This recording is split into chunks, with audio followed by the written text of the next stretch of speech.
mon cher frère Alcuman, monsieur le secrétaire général, monsieur le directeur de cabinet, madame et monsieur les représentants de la primature, mesdames et messieurs les membres du comité de pilotage unique, madame la directrice générale du développement communautaire et de la promotion de l'équité, mesdames et messieurs les directeurs nationaux, mesdames et messieurs les coordonnateurs nationaux des programmes, monsieur le secrétaire permanent du comité de pilotage, mesdames et messieurs de la presse, très chers invités, mesdames, messieurs, je voudrais à l'entame de mon propos vous souhaiter en vos rangs et qualités la bienvenue à la 13e session du comité de pilotage unique des programmes nationaux relevant du ministère de la Famille et des Solidarités. Ce nouveau ministère, de par ses missions, tend à renforcer l'inclusion socio-économique et la protection des couches vulnérables à travers la construction d'un système de protection sociale inclusif et efficient et le renforcement de l'accès aux services sociaux de base, élément au cœur de la stratégie de transformation systémique du Sénégal, notamment en son axe 2 intitulé « Capital humain de qualité et équité sociale ». En ligne avec la résolution des Nations Unies de septembre 2015 consacrant l'adoption des objectifs de développement durable, par laquelle la communauté internationale s'est engagée notamment à éliminer la pauvreté et la faim partout dans le monde à l'horizon 2030 et à combattre les inégalités, les actions du ministère de la Famille et des Solidarités s'adossent sur la vision du chef de l'État, son Excellence M. Bassirou Diomaye Diakhar Faye, de bâtir à l'horizon 2050 un Sénégal souverain, juste et prospère. Le ministère de la Famille et des Solidarités a ainsi essentiellement pour mission la conception et la mise en œuvre de la politique définie par le chef de l'État en matière de politique familiale et de développement des solidarités. Relativement à la famille,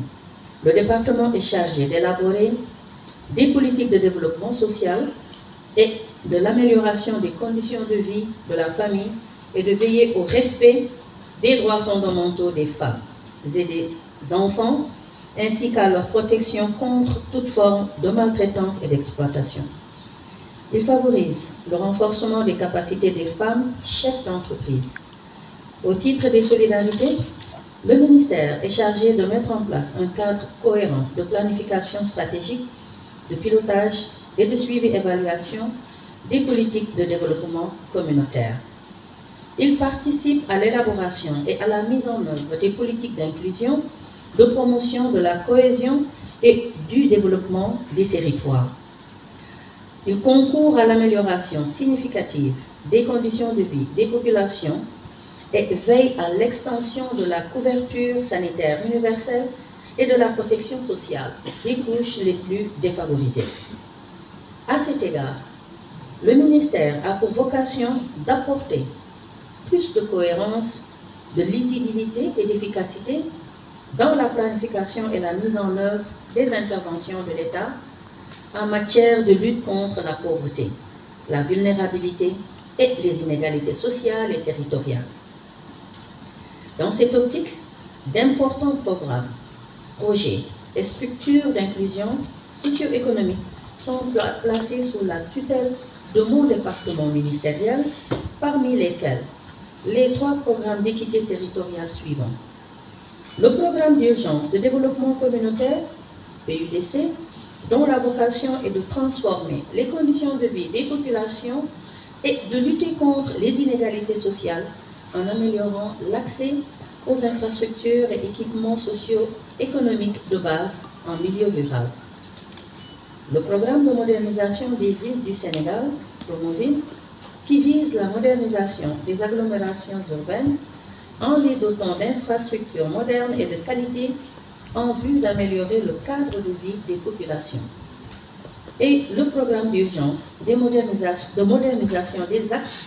et territoires frontaliers, le PUMA,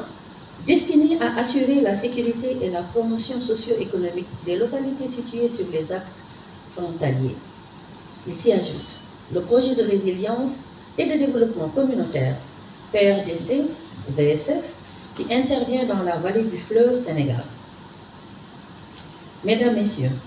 les membres du COPIL, chers invités, dans la dynamique d'une meilleure prise en charge des orientations stratégiques et des cadres opérationnels d'intervention de ces programmes, le